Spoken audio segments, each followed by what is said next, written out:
नमस्कार दोस्तों, मैं सुप्रिया स्वागत करती हूँ आपका डिकोड एग्जाम के डेली करंट अफेयर की क्लास में। दोस्तों, आज हम अपनी करंट अफेयर की क्लास में डिस्कस करेंगे 22 अप्रैल से रिलेटेड करंट अफेयर को। तो चलिए जल्दी से आप सभी लोग सेशन से जुड़ जाइए, सेशन को शेयर करें सब लोग। और जैसा कि मैं उम्मीद कर रही हूँ आप सभी लोग अपनी प्रिपरेशन अच्छे से कर रहे होंगे और साथ ही साथ करंट के अपने शॉर्ट नोट्स भी बना रहे होंगे। देखिए, एग्जाम के टाइम पे जो आपकी शॉर्ट नोट्स है वही आपको हेल्प करेगी आपके रिवीजन में। तो कोशिश क्या करिए, डेली जो आपको करंट अफेयर की पीडीएफ टेलीग्राम ग्रुप पे प्रोवाइड की जाती है उसको डाउनलोड करके अपनी खुद की नोट्स बनाइए और उनको रिवीजन करते हुए चलिए। और साथ ही साथ मैं ये भी उम्मीद कर रही हूँ कि आप सभी लोग टेस्ट भी दे रहे होंगे और साथ ही साथ अपनी सारी चीजों को अपने अदर जो सब्जेक्ट्स हैं, ठीक है, आपके सिलेबस के अकॉर्डिंग उनको आप रिवीजन भी कर रहे होंगे। चलिए स्टार्ट करते हैं अपने सेशन को। उसके पहले कहना चाहूंगी कि जल्दी से चैनल को सब्सक्राइब कर लीजिए और बेल आइकन को प्रेस कर लीजिए। इससे आपको चैनल से रिलेटेड हर क्लास की वीडियो का प्रॉपर नोटिफिकेशन मिलेगा और आपकी कोई भी क्लास मिस नहीं होगी। चलिए आते हैं अपने सेशन पे। और आज की क्लास में दोस्तों हमारा सबसे पहला प्रश्न है कि निम्नलिखित में से कहां कंप्रेस्ड बायोगैस पर वैश्विक सम्मेलन आयोजित किया गया है। तो कंप्रेस्ड बायोगैस पर जो वैश्विक सम्मेलन आयोजित किया गया है, ऑप्शंस आपके सामने दिख रहा है। जिन्हें आंसर आता है वो कमेंट बॉक्स में आंसर करिए, जिन्हें नहीं आता है वो भी आंसर करिए, क्योंकि मैं बार बार कहती हूँ अगर गलत आंसर आप दे रहे हैं और उसको करेक्ट करेंगे तो हमेशा के लिए आपको याद हो जाएगा। तो आंसर दीजिए, चाहे आ रहा हो चाहे नहीं आ रहा हो, हमें आंसर देते रहिए, ठीक है। तो दोस्तों इसका जो करेक्ट आंसर है वो देश की राजधानी नई दिल्ली में कंप्रेस्ड बायोगैस पर वैश्विक सम्मेलन का आयोजन किया गया है। आइए इसके बारे में बात कर लेते हैं। देखिए, ये जो आयोजन किया गया है कंप्रेस्ड बायोगैस का, ठीक है, ये एक वैश्विक सम्मेलन था। नई दिल्ली में इसका आयोजन अभी हाल फिलहाल में किया गया है दोस्तों। और ये जो आयोजन किया गया है ये किसके द्वारा किया गया है, तो ये ध्यान रखिएगा IFGE CBG जो प्रोड्यूसर्स फोरम है, फोरस है, इसके द्वारा जो है फोरम, इसके द्वारा इसका आयोजन किया गया है। इसकी थीम क्या थी, इस सम्मेलन के समिट की थीम की बात करें दोस्तों तो थीम देखिए क्या है, एक मजबूत CBG फाउंडेशन और विकास के लिए प्रगतिशील नीति ढांचे की ओर, ठीक है। तो ये इसकी थीम थी। जब भी कोई सम्मेलन है तो देखिए दो तीन चीजें इंपॉर्टेंट होती है। वो सम्मेलन कहाँ पे आयोजित किया गया है, उसका उद्घाटन किसके द्वारा किया गया था, उसका विषय क्या था, किस उद्देश्य से जो है इसका समिट जो है आयोजित की गई, और इम्पोर्टेंट ये भी होता है कि उद्देश्य क्या था। अगर कोई पर्टिकुलर कोई स्पेशल गेस्ट होते हैं उसमें तो उनके बारे में भी पूछा जा सकता है। तो ये कुछ दो तीन पॉइंट्स होते हैं किसी भी समिट से रिलेटेड जो आपके एग्जाम में पूछे जाते हैं।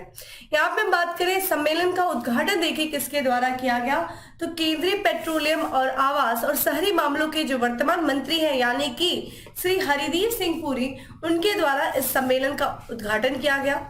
उद्देश्य की देखिए बात क्या है दोस्तों, इसमें सम्मेलन का उद्देश्य जैसा कि मैंने अभी आपसे बोला कि किसी भी सम्मेलन का उद्देश्य होता है, तो यहाँ पे कंप्रेस्ड बायोगैस का उद्योग जो है दोस्तों, देखिए सरकार के द्वारा इस उद्योग को बढ़ावा देने का लगातार प्रयास किया जा रहा है और इसी के तहत सरकार ने कई सारी पहले जो है या फिर इनिशिएटिव कंप्रेस्ड बायोगैस उद्योग के लिए बनाई गई है। तो इन्हीं उद्योग जो इस कंप्रेस्ड बायोगैस से संबंधित जो उद्योग है उन उद्योगों को सरकार के द्वारा बनाई गई पहलों के बारे में क्या करना, एक तरीके से अवगत कराना, और साथ ही साथ जो वर्तमान में जो इन क्षेत्र में जो है जो नए नए नीतिगत जो ढांचे हैं, नीतिगत संशोधन है जो जिनकी आवश्यकता है उन क्षेत्रों की पहचान भी करना, जिसमें एक तरीके से नीतिगत संसाधनों का या फिर संशोधन करने की जहां पे आवश्यकता हो। बात करें दोस्तों इस कंप्रेस्ड बायोगैस की, तो जो बायोगैस होता है उसको कंप्रेस्ड किया जाता है, ठीक है, तो एक तरीके से संपीड़ित किया जाता है और ये ध्यान रखिएगा इसी को कंप्रेस्ड बायोगैस के नाम से जाना जाता है।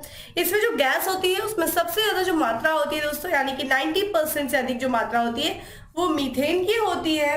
और इस कंप्रेस्ड बायोगैस का जो यूज किया जाता है वो हरित नवीकरणीय ऑटोमोटिव ईंधन के रूप में किया जा सकता है। तो ये बेसिकली हमने क्या देखा दोस्तों, कंप्रेस्ड बायोगैस से संबंधित जो समिट था, अंतरराष्ट्रीय जो सम्मेलन था, उसका आयोजन कहाँ किया गया।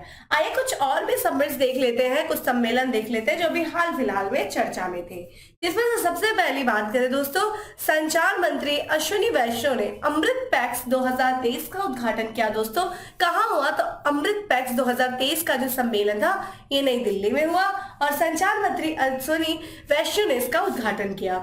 वहीं बात करें दोस्तों आर्थिक सहयोग के लिए भारत स्पेन संयुक्त आयोग का 12वां सत्र आयोजित किया गया। कहां दोस्तों? नई दिल्ली में। तो ध्यान रखिएगा भारत स्पेन का जो 12वां सत्र किसके लिए दोस्तों? आर्थिक सहयोग के लिए। ये भी नई दिल्ली में आयोजित किया गया। और अभी हाल फिलहाल में इधर 2 से 3 दिन के अंदर देखें तो भारत पेरू संयुक्त आयोग की दूसरी बैठक आयोजित की गई थी। कहां दोस्तों? नई दिल्ली में। पेरू देखिए, ध्यान रखिएगा ये साउथ अमेरिका का ये देश है। आपकी जिम्मेदारी है एटलस ओपन करिए और पेरू की लोकेशन को देखिए। आइए बात करते हैं अपने अगले प्रश्न की कि किस आईआईटी संस्थान ने कम लागत वाला कैमरा सेतु विकसित करने के लिए नासा के साथ सहयोग किया है। नासा दोस्तों अमेरिका की अंतरिक्ष एजेंसी है, स्पेस एजेंसी, जिसके साथ देखा जाए किस आईआईटी संस्थान ने समझौता किया है, सहयोग किया है कैमरा सेतु, ठीक है, कम लागत वाला कैमरा सेतु विकसित करने के लिए। दोस्तों इसका जो करेक्ट आंसर है वो आईआईटी इंदौर, माफ करिएगा, आईआईटी इंदौर ने सहयोग किया है। यहाँ पे दोस्तों बात करें नासा, ठीक है, कैलटेक जो कि यूएस से है और यूनिवर्सिटी ऑफ गोथेनबर्ग, किस कहा कि दोस्तों गोथेनबर्ग यूनिवर्सिटी स्वीडन की है, इसी के सहयोग से जो आईआईटी इंदौर ने एक कम लागत वाला कैमरा सेटअप विकसित किया है, जिसकी तस्वीर आप यहाँ पे देख सकते हैं। ठीक है, एक तरीके से 3 साल तक शोध किया गया और ध्यान रखिएगा इस कैमरे का नाम क्या है? सीएल फ्लेम, ठीक है, और ये कम लागत वाला डीएसएलआर, ठीक है, कैमरा डिवाइस विकसित किया गया है। इसकी अगर हम बात करें विशेषताओं के बारे में दोस्तों, तो ये जो सेटअप है वो एक साथ एकल, ठीक है, एक साथ एक एकल डीएसएलआर कैमरे का उपयोग करके एक ज्वाला में यानी कि एक शॉट में 4 रासायनिक प्रजातियों की कई वर्णक्रमीय 3D छवियों को कैप्चर कर सकता है। तो एक साथ जो है कई प्रजातियों की जो है ये 3D छवियों को कैप्चर कर सकता है। इसके पहले हमें अलग अलग जो है कैमरे को सेटअप करना पड़ता था, अब ये एक ही बार कर सकता है। डिवाइस की दोस्तों बात करें तो ये किसका उपयोग करता है? ये संरचित, ठीक है, ये रोशनी का प्रयोग करता है और इसके क्या होता है, फायदा क्या है? जो कई प्रजातियों की एक साथ इमेजिंग, ठीक है, की अनुमति देता है। तो एक साथ कई प्रजातियों की फोटो खींच क्लिक कर सकता है और ये कैमरा संरचित रोशनी का जो है इस्तेमाल करता है। ठीक है, तो ये विकसित किया गया है आईआईटी इंदौर के द्वारा। सहयोग किसने किया दोस्तों? नासा, कैलटेक और साथ ही साथ यूनिवर्सिटी ऑफ गोथेनबर्ग जो कि स्वीडन की है। आइए अब बात करते हैं अपने अगले प्रश्न की जो कि अवार्ड से रिलेटेड है। किसे मैलकम, ठीक है, किसे मैलकम आदिशेषियो पुरस्कार 2023 प्रदान किया गया है? ऑप्शंस आप देख रहे हैं, ब्रिजेश वर्मा, नवीन जिंदल, उत्सव पटनायक या फिर सरोज देशमुख। दोस्तों इसका जो करेक्ट आंसर है वो है सी है, उत्सव पटनायक को, ठीक है, मैलकम आदिशेषियो पुरस्कार 2023 प्रदान किया गया है। ठीक है, और इनकी बात करें जिनकी तस्वीर आप स्क्रीन पे देख रहे हैं, ये है उत्सव पटनायक। उत्सव पटनायक और ये एक प्रसिद्ध अर्थशास्त्री है जिन्हें 2023 का मैलकम आदिशेषियो पुरस्कार से लिए चुना गया है। इस पुरस्कार की दोस्तों बात करें तो ये हर साल दिया जाने वाला पुरस्कार है। किसके द्वारा दोस्तों? तो मैलकम एंड एलिजाबेथ आदिशेषियो ट्रस्ट के द्वारा यह पुरस्कार प्रदान किया जाता है। बेसिकली ये एक प्रतिष्ठित राष्ट्रीय पुरस्कार है। उद्देश्य के लिए देखा जाए तो इस उद्देश्य के लिए पुरस्कार प्रदान किया जाता है जिससे देखा जाए उत्कृष्ट सामाजिक, ठीक है, वैज्ञानिकों के क्षेत्र में, विज्ञान जो इस क्षेत्र में अपना योगदान दिया हो तो उनको जो है इस पुरस्कार से सम्मानित किया जाता है। ठीक है, यहाँ पे दोस्तों हम बात कर लेते हैं कुछ अन्य पुरस्कारों की जो आपके एग्जाम के लिए बहुत ही ज्यादा जरूरी है। सबसे पहले बात करें दोस्तों 32वां व्यास सम्मान। दोस्तों 32वां जो व्यास सम्मान दिया गया है वो डॉक्टर ज्ञान चतुर्वेदी को दिया गया है। ठीक है, ध्यान रखिएगा जो 32वां व्यास सम्मान था वो 2022 था। ठीक है, ठीक है, और इनकी जो उपन्यास थी जिसका नाम है पागल खाना, ठीक है, पागल खाना जो है उपन्यास थी, उस उपन्यास के लिए इनको जो है 32वां व्यास सम्मान प्रदान किया गया है। अगर हम बात करें ज्ञान चतुर्वेदी के अन्य उपन्यासों की, देखिए यहाँ पे नरक यात्रा है जो कि डॉक्टरों के खिलाफ एक उपन्यास थी, वहीं 12 जो कि बुंदेलखंडी परिदृश्य, इन सब के इनकी जो है अलग उपन्यास है और एग्जाम में आपसे उपन्यास पूछा जाता है कि इसके लेखक कौन है। अगला देखिए सरस्वती सम्मान 2022 जो प्रदान किया गया है वो दोस्तों शिव शंकर जी को प्रदान किया गया है। ठीक है, अगला है मलयालम भाषा के विख्यात साहित्यकार हैं जिन्हें केरल का सर्वोच्च नागरिक सम्मान जिसका नाम है केरल ज्योति, उससे सम्मानित किया गया। उनका नाम देखिए क्या है, एमटी वायुदेवन नायर जो है उनका नाम है जिन्हें केरल ज्योति से सम्मानित किया गया है। अगली बात करें दोस्तों, टेक्सास विश्वविद्यालय द्वारा लाइफ टाइम अचीवमेंट अवार्ड से सम्मानित किया गया दोस्तों, किसे किया गया? नवीन जिंदल जी को किया गया। तो ये कुछ अन्य अवार्ड्स हैं जो आपके एग्जाम के लिए जरूरी है और यहां से आपसे पूछा जा सकता है प्रश्न। अगला है, कौन सा देश विश्व का सबसे बड़ा नार्को स्टेट बन गया है? देखिए ये एग्जाम में पूछा जाता है, इराक का पूछा गया था आपसे, ठीक है, कौन सा इस तरह से पूछा जाता है। कोई क्षेत्र है अगर बहुत ज्यादा चर्चा में है तो नार्को स्टेट अभी चर्चा में है कि कौन सा देश विश्व का नार्को स्टेट बन गया है, जिसकी देश की अर्थव्यवस्था ये नशे की गोलियों को, ठीक है, एक्सपोर्ट करके जिस देश की अर्थव्यवस्था चल रही है उसी को नार्को स्टेट कहते हैं। और ये देश बहुत बड़ी मात्रा में जो है एक तरीके से नशे की गोलियों का क्या कर रहा है? एक्सपोर्ट कर रहा है। और ये देश दोस्तों कौन है? सीरिया, जहां हाल फिलहाल में भी क्या था दोस्तों? भूकंप आया था, ठीक है। यहाँ पे हम बात करें सीरिया, देखिए विश्व का सबसे बड़ा नार्को स्टेट बन गया है। और मैंने बताया नार्को स्टेट का मतलब क्या है कि जिस देश की जो अर्थव्यवस्था है वो नशे की जो है चीजों का निर्यात करके, नशे की गोलियों का निर्यात करके अपनी देश की जो अर्थव्यवस्था चला रहा है या फिर अर्थव्यवस्था चलाने के लिए नशे के निर्यात पर निर्भर हो, ऐसे देश को, ऐसे क्षेत्र को नार्को स्टेट कहते हैं। और अगर हम वर्तमान सीरिया की स्थिति देखें तो उस देश की जो विदेशी मुद्रा भंडार है उसमें 90% से अधिक जो है वो जो राशि है वो इसी निर्यात पर क्या है? निर्भर है, ठीक है। इस देश की अर्थव्यवस्था देखिए नशे से चलती है। सीरिया की दोस्तों बात करें तो ये एक टैबलेट है जिसका नाम है एम्फेटीन, जैसे टैबलेट का एक्सपोर्ट करता है। और ये जो एम्फेटीन टैबलेट है देखिए इसको किस नाम से जाना जाता है? इसे जाना जाता है कैप्टागन, या फिर इसे गरीब आदमी का कोक कहा जाता है। कैप्टागन की दोस्तों बात करें तो ये देखा जाए एम्फेटीन और कैफीन से बनाया जाता है, ठीक है।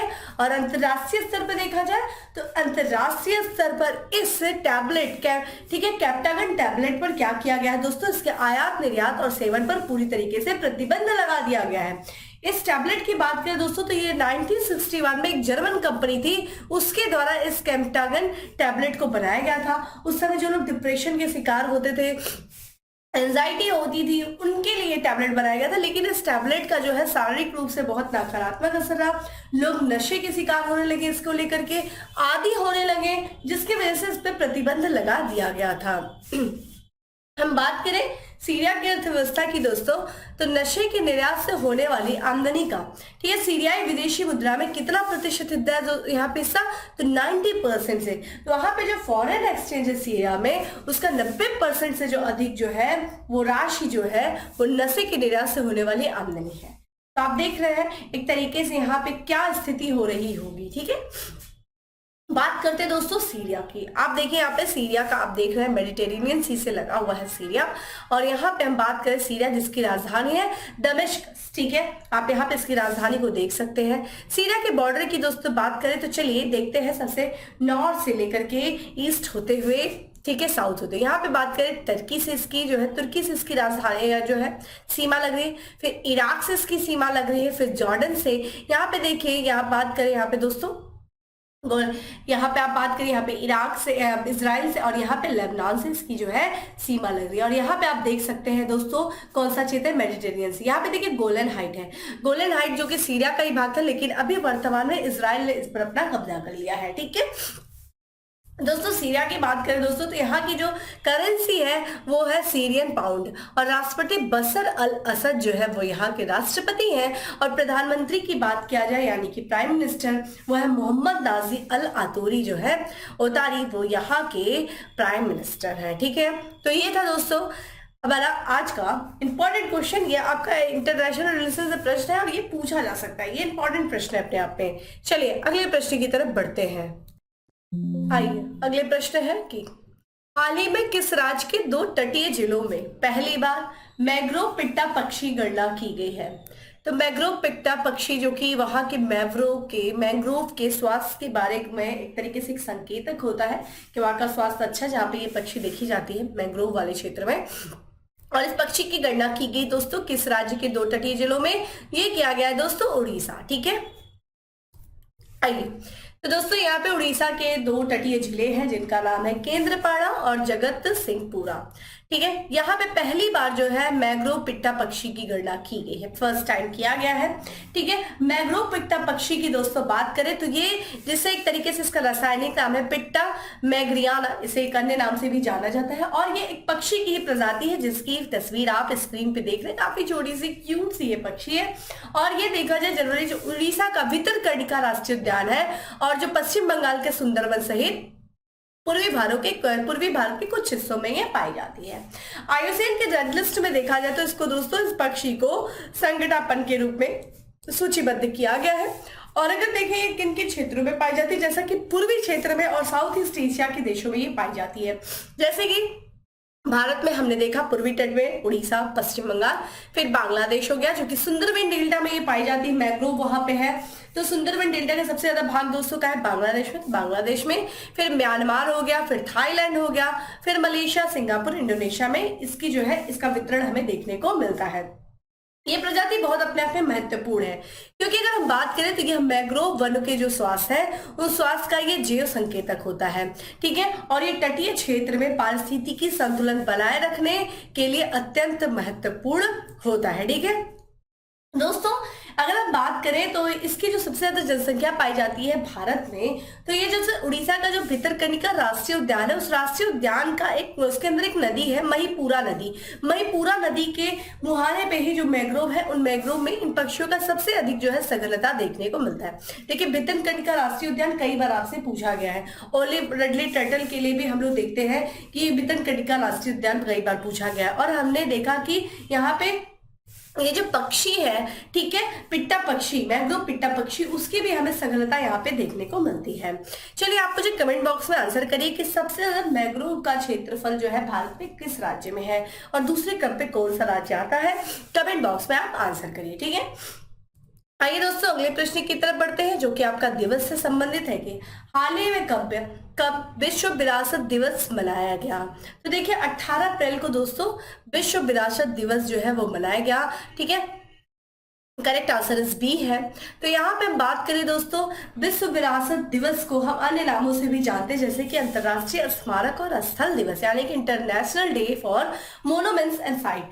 इस दिवस को जो है हम 18 अप्रैल को मनाते हैं, और इस साल इस दिवस की थीम क्या है दोस्तों, विरासत परिवर्तन, हेरिटेज चेंजेस जो है वो इसकी थीम है। बात करें दोस्तों इस दिवस को मनाने जाने का उद्देश्य क्या है, जितने भी जो समृद्ध सांस्कृतिक विरासत है उन विरासतों को बचाना, और ना सिर्फ बचाना बल्कि उनके संरक्षण के बारे में लोगों के में जागरूकता फैलाना इस दिवस को मनाए जाने का उद्देश्य है। दोस्तों सबसे पहले इस दिवस को मनाए जाने का जो प्रस्ताव, जो विचार रखा गया था, जो सुझाव रखा गया था, वो 1982 में रखा गया था। ठीक है, किसके द्वारा, अंतरराष्ट्रीय स्मारक और स्थल परिषद के द्वारा रखा गया था। और इसी प्रस्ताव के यानी कि इसी सुझाव के आधार पे 1983 में, माफ करिएगा 1983 में यूनेस्को सम्मेलन के 22वें सत्र में जो है इस दिवस को मनाए जाने के सुझाव को अपनाया गया, और जिस कारण से 1983 में सबसे पहला जो है विश्व विरासत दिवस मनाया गया। तो सबसे पहली बार कब मनाया गया दोस्तों, विश्व विरासत दिवस 1983 में मनाया गया। क्योंकि यहाँ पे हम एक परिषद के बारे में बात कर रहे हैं, अंतरराष्ट्रीय स्मारक और स्थल परिषद, यानी कि international council of monuments and site. देखिए ये एक गैर सरकारी संगठन है। इसकी स्थापना दोस्तों 1965 में हुई थी। मुख्यालय की बात किया जाए तो पेरिस, जो कि फ्रांस की राजधानी, वो इसका मुख्यालय। कमेंट बॉक्स में आंसर करिए कि पेरिस और किसका किसका हेडक्वार्टर है, पेरिस में और किन किन संस्थानों का हेडक्वार्टर है। कमेंट बॉक्स में आप मुझे आंसर करिए। ठीक है, आइए अब बात करते हैं अगले प्रश्न की। निम्नलिखित में से किस देश ने अपना पहला परिचालन पृथ्वी अवलोकन उपग्रह टेफा-1 लॉन्च किया है? तो देखिए ये एक पृथ्वी अवलोकन उपग्रह है, सैटेलाइट है, और टेफा-1 इसका नाम है। ये किस देश के द्वारा जो है लॉन्च किया गया है? ये किया गया है अफ्रीकी देश केन्या के द्वारा। ठीक है, तो केन्या का ये अपना पहला जो है पृथ्वी अवलोकन उपग्रह है, और ये कहां से दोस्तों किया गया है? तो कैलिफोर्निया, जो कि यूएसए में स्थित है, वहां के स्पेस एक्स रॉकेट के द्वारा इसको अंतरिक्ष में लॉन्च किया गया है। ठीक है, किसके द्वारा? स्पेस एक्स रॉकेट के द्वारा, कैलिफोर्निया से। इसका नाम क्या है दोस्तों? टेफा-1 है। और इस उपग्रह को ले जाने में किस रॉकेट थे दोस्तों? फॉल्कन राइट जो 9 रॉकेट ने कैलिफोर्निया के बेडनबर्ग बेस से उड़ान भरी थी। देखिए यहाँ पे जो है स्पेस एक्स का एक कार्यक्रम है जिसका नाम है राइट शेयर। ठीक है, राइट शेयर के तहत अन्य देशों के लगभग 50 पेलोड भी इसके साथ गए थे इस रॉकेट लॉन्च में। ठीक है, इसे देखा जाए दोस्तों तो इस रॉकेट को टेफा 1 को जो केनियाई शोधकर्ता की टीम ने उसने डिजाइन किया था, उसको विकसित किया था और इसका इस्तेमाल चूंकि ये पृथ्वी अवलोकन उपग्रह है तो पृथ्वी पे देखिए यहाँ पे बाढ़, सूखा, जंगल की आग सहित कृषि और पर्यावरण का डेटा इकट्ठा करने में, एकत्र करने में ये क्या करेगा, ये उपग्रह मदद करेगा। दोस्तों चूंकि हमने बताया ये अफ्रीकी देश है केन्या। अगर हम बात करें पहला अफ्रीका देश जिसने अंतरिक्ष में उपग्रह भेजा था वो था मिस्र। तो 1999 में मिस्र जो है ये पहला अफ्रीकी देश था जिसने अंतरिक्ष में उपग्रह भेजा था। ठीक है, चूंकि बात करें केन्या की तो आइए देख लेते हैं केन्या के बारे में। दोस्तों केन्या के बिल्कुल बीचों बीच से अगर देखें तो इक्वेटर गुजरती है। ठीक है, और केन्या को 2 भागों में बांटती है। ठीक है, यहाँ पे हम बात करें केन्या जिसकी राजधानी दोस्तों क्या है, अगर आप देखें तो नैरोबी जो है इसकी कैपिटल है और यहाँ पे इसके जो देश जिससे अपनी बॉर्डर ये शेयर करता है तो इससे आप देख सकते हैं सबसे पहले देखिए सोमालिया से, फिर उसके बाद इथोपिया से। ठीक है, अगर हम बात करें यहाँ पे साउथ सुडान से, फिर युगांडा से, फिर तंजानिया से अपनी बॉर्डर को शेयर करता है। दोस्तों इंडियन ओशन से भी इसका जो है क्षेत्र लगता है। अब बात करें जैसे यहाँ पे आप देखिए यहाँ पे इसको आपको कुछ लेक दिख रही होगी जैसे लेक तुर्काना, जिसे हम पहले लेक रोडोल्फ के नाम से जानते थे। ठीक है, लेक तुर्काना, यही पे इसकी सीमा पे दोस्तों लेक विक्टोरिया आपको देखने को मिला है। लेक विक्टोरिया 3 देशों से, केन्या, युगांडा और तंजानिया से जो है देखने को मिलता है। तो आपको लेक के बारे में मैंने पहले भी बोला था कि आप अच्छे से देख लीजिए, इनकी विशेषताओं को देख लीजिए लेक तुर्काना। और इसी के बॉर्डर पे आपको देखने को मिलेगा दोस्तों माउंटेन किलिमंजारो। ठीक है, जो कि हमने बताया था माउंटेन किलिमंजारो एक स्वतंत्र खड़ा जो है सबसे बड़ा माउंटेन है और ये अफ्रीका का सबसे बड़ा जो है माउंटेन है, ये ज्वालामुखी है। तो हम लोगों ने इसके बारे में बात किया था लेकिन यहाँ पे माउंटेन किलिमंजारो और चर्चा में भी था ये। आइए बात करते हैं दोस्तों अगले प्रश्न की। अगला क्वेश्चन पोर्टल से संबंधित है कि निम्नलिखित में से किसके द्वारा युवा पोर्टल का शुभारंभ किया गया है। दोस्तों युवा पोर्टल का जो शुभारंभ किया गया है वो केंद्रीय मंत्री डॉक्टर जितेंद्र सिंह जी के द्वारा किया गया। ठीक है, तो करेक्ट आंसर इज डी। ठीक है, तो यहाँ पे देखिए नई दिल्ली में ही जो है केंद्रीय मंत्री जितेंद्र सिंह के द्वारा युवा पोर्टल का शुभारंभ किया गया है। युवा पोर्टल की दोस्तों बात करें किस उद्देश्य से, तो ये पोर्टल जो है लॉन्च बेसिकली किया गया है जो विज्ञान और प्रौद्योगिकी, नवाचार, पारिस्थितिकी तंत्र में जो सक्षम युवा स्टार्टअप है उन युवा स्टार्टअप्स को शामिल करना, उनकी पहचान करना, इसी उद्देश्य से युवा पोर्टल को लॉन्च किया गया है। ठीक है, बात करें दोस्तों इस पोर्टल की तो ये संभावित देखिए युवा स्टार्टअप को जोड़ने और पहचानने में क्या करेगा, मदद करेगा। और इसी के दौरान जो है इसके कुछ ही दिन पहले देखा जाए तो डॉक्टर जितेंद्र सिंह ने एक अभियान शुरू किया था 1 वीक 1 लैब अभियान। ठीक है, इस अभियान की दोस्तों बात किया जाए 1 वीक 1 लैब अभियान, तो इस कार्यक्रम का उद्देश्य क्या है, CSIR NPL द्वारा प्रदान किए जाने वाली तकनीकी और सेवाओं के बारे में जागरूकता पैदा करना, सामाजिक समस्याओं का समाधान करना और छात्रों में वैज्ञानिक स्वभाव विकसित करना, ये उद्देश्य है 1 वीक 1 लैब कार्यक्रम का। ठीक है, आइए बात करते दोस्तों अगले प्रश्न की किस भारतीय अमेरिकी को प्रवासी भारतीय सम्मान पुरस्कार से सम्मानित किया गया है। देखिए आज के क्लास में हम लोग दूसरा ये अवार्ड से रिलेटेड प्रश्न पूछ रहे हैं कि प्रवासी भारतीय सम्मान पुरस्कार किस भारतीय अमेरिकी को प्रदान किया गया है। ये किया गया है दोस्तों राज सुब्रमण्यम को। ठीक है, तो ये भारतीय अमेरिकी है राज सुब्रमण्यम। और देखिए ये बेसिकली देखा जाए तो एक वैश्विक परिवहन कंपनी है जिसका नाम है फेडेक्स। तो फेडेक्स के ये CEO हैं और इनको प्रवासी भारतीय सम्मान पुरस्कार से सम्मानित किया गया। ठीक है, क्या नाम है, राज सुब्रमण्यम, जिनकी तस्वीर आप स्क्रीन पे देख रहे हैं। इस पुरस्कार की दोस्तों बात किया जाए तो ये पुरस्कार देखा जाए ये एक सर्वोच्च नागरिक सम्मान है किस क्षेत्र में दोस्तों, तो भारत के उत्सर्गीय व्यक्तियों और जो भारतीय विदेशों को समर्पित जो व्यक्ति हैं उनको दिए जाने वाला ये अपने आप में एक जो प्रवासी भारतीय सम्मान है ये एक सर्वोच्च नागरिक सम्मान है। आइए यहाँ पे कुछ और सम्मान के बारे में, अवार्ड के बारे में बात कर लेते हैं। देखा जाए जो डॉक्टर APJ अब्दुल कलाम आजीवन उपलब्धि पुरस्कार देखिए किसे प्रदान किया गया है, तो TK रंगराजन को प्रदान किया गया था। वहीं देखा जाए Pandit Hariprasad Chaurasia lifetime achievement award से किसे सम्मानित किया गया, प्रभा अत्रे पंडित, जिनकी तस्वीर आप देख रहे हैं, इनको जो है Pandit Hariprasad Chaurasia lifetime achievement award से सम्मानित किया गया था। ठीक है, आइए आज के लास्ट के एमसीक्यू की तरफ बढ़ते हैं, जो कि आपके जो है इकोनॉमी से संबंधित है। कि वित्त वर्ष 2022-23 में भारत का सबसे बड़ा व्यापारिक भागीदार देश रहा, कौन रहा दोस्तों? ऑप्शंस आप देख रहे हैं, और ये सबसे बड़ा जो भागीदारी व्यापारिक देश रहा है, व्यापारिक भागीदार देश रहा है, वो है अमेरिका। तो ये देखा जाए जो बीता वित्त वर्ष है यानी कि 2022-23, उसमें जो है भारत का सबसे बड़ा व्यापारिक साझेदार देश कौन बना है दोस्तों? अमेरिका रहा है। दोनों देशों के बीच देखा जाए जो पिछले वित्तीय वर्ष में कितने व्यापार जो है डॉलर हुआ है, कितने डॉलर का? तो 128.55 अरब डॉलर का व्यापार हुआ था। यहाँ जो है आपके वाणिज्य मंत्रालय है, उसने एक अस्थायी आंकड़ा जारी किया और उसमें यह बताया गया है कि जो भारत अमेरिका के बीच में जो द्विपक्षीय व्यापार था 2022-23 में, वो 7.6% से बढ़कर के कितना हो गया है दोस्तों? तो 128.55% हो गया था। ठीक है, अगर हम देखें 21-22 में कितना था, तो ये 119.5 बिलियन था। 2020-21 में देखें तो 80.51 था।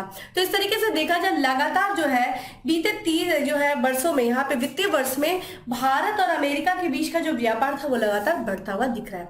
वहीं देखा जाए वाणिज्य मंत्रालय ने एक और आंकड़ा जारी किया है। ठीक है, तो ये वार्षिक व्यापार आंकड़ा जारी किया है और इसमें यह बताया गया है कि संयुक्त अरब अमीरात जो है ये भारत के लिए दूसरा सबसे बड़ा महत्वपूर्ण निर्यात गंतव्य बन गया है।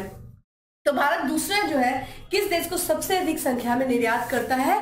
क्या दोस्तों? ठीक है, गुड्स एंड सर्विसेज तो वो करता है, संयुक्त अरब अमीरात को करता है। बात करें यहाँ पे जो मंत्रालय ने जो आंकड़ा जारी किया है उसमें देखिए 2022-23 के दौरान देखा जाए अमेरिका जो है पहले स्थान पर है। ठीक है, तो निर्यात के मामले में अमेरिका पहले स्थान पे, दूसरे स्थान पे यूएई है।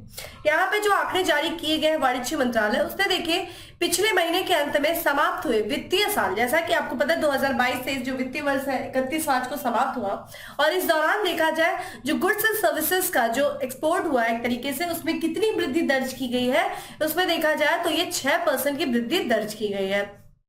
अगर तीसरे स्थान पे देखिए निर्यात के मामले में, तो नीदरलैंड ने देखिए किसको पीछे छोड़ दिया? चीन को पीछे छोड़ दिया है और तीसरे स्थान पे पहुंच गया है। ठीक है, तो पहले स्थान पे अमेरिका, फिर यूएई, फिर आपको नीदरलैंड देखने को मिल रहा है। तो दोस्तों ये था आज का हमारा 10 MCQ। अब बात करते हैं दोस्तों फैक्ट्स ऑफ द डे की। चूंकि पहला ही हमारा फैक्ट्स ऑफ द डे है डे से संबंधित, देखिए वर्ल्ड लीवर डे यानी कि विश्व यकृत दिवस मनाया गया। कब मनाया गया दोस्तों? 19 अप्रैल को मनाया गया। इस बार की थीम देखिए क्या है 2023 की, तो be vigilant, do a regular liver checkup, fatty liver can affect anyone. ठीक है, बात करें दोस्तों नौसेना में कार्मिक सेवा नियंत्रक के रूप में पदभार ग्रहण किया है किसने? वाइस एडमिरल कृष्ण स्वामीनाथन ने। अगला है न्यूयॉर्क सीनेट ने राज्य का पहला अश्वैध चीफ जज नियुक्त किया है किसे? तो न्यायाधीश रोवन विल्सन को नियुक्त किया गया है। थावे उत्सव मनाया गया दोस्तों किस राज्य में? बिहार में। वही देखा जाए यहाँ पे तो defence research and development organisation यानी कि DRDO द्वारा अकादमिक उत्कृष्टता केंद्र का उद्घाटन किया गया। कहा दोस्तों? IIT हैदराबाद में किया गया। तो दोस्तों ये था आज का हमारा करंट अफेयर। उम्मीद करती हूँ आपको अच्छा लगा होगा। अच्छा लगा तो लाइक करिए, और सच में अच्छा लगा है तो जो कुछ भी मैंने क्वेश्चन आंसर डिस्कशन के दौरान जो कुछ भी आपसे क्वेश्चन किया है उसका आंसर करिए। बाकी डेली करंट अफेयर की जो PDF है वो टेलीग्राम ग्रुप पे अवेलेबल है, जिसका लिंक आपको डिस्क्रिप्शन बॉक्स में दिया हुआ है। जाइए डाउनलोड करिए और लग जाइए अपनी प्रिपरेशन में। बाकी फिर मिलेंगे हम अपने अगले सेशन में, तब तक के लिए bye, have a good day, stay safe and stay happy.